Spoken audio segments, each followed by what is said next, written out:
বিনামূল্যে ট্রেড শিখুন, সহজে রেজিস্ট্রেশন করে ঝটপটে ট্রেডিং শুরু করুন, অ্যাপস ডাউনলোড করে এক্সপার্ট করুন। মানে এই যে এই ধরনের অ্যাড বিজ্ঞাপনগুলো আছে ট্রেডিং বা ট্রেডিং এর ক্ষেত্রে বিভিন্ন, মানে এখানে এক্সপার্ট অপশনের যে একটা অ্যাড, মানে এই এত সহজও না ট্রেডিং, ঠিক আছে? মানে ট্রেডিং করাটা এত সহজও না। আপনারা মানে যারা অনেকেই আছেন যে অনেকে মনে করেন যে এত সহজ পেশা, মানে অল্পতে টাকা, আপনার শুধু মানে প্রত্যেক মানে চার্ট দেখবেন ক্যান্ডেলে ক্যান্ডেলে আপনি মানে বাই সেল করে ইনকাম করে ফেলবেন, ব্যাপারটা কিন্তু এরকমও না।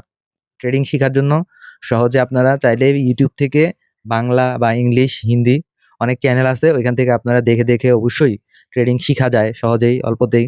কিন্তু কথা হচ্ছে আপনারা নিজে ইউটিউব চ্যানেল থেকে শিখবেন, কোনো ডাটা বা কোনো কারো হোয়াটসঅ্যাপ বা কোনো কারো ইমো বা ভাইবারের থেকে লিঙ্ক নিয়ে, ঠিক আছে? আপনি টেলিগ্রাম যে জয়েন করে এইভাবে কেউ ট্রেড শিখবেন না। যদি ট্রেড শিখতে চান সহজে, অবশ্যই ইউটিউব থেকে আপনারা চাইলে শিখতে পারেন। এটাই, ধন্যবাদ।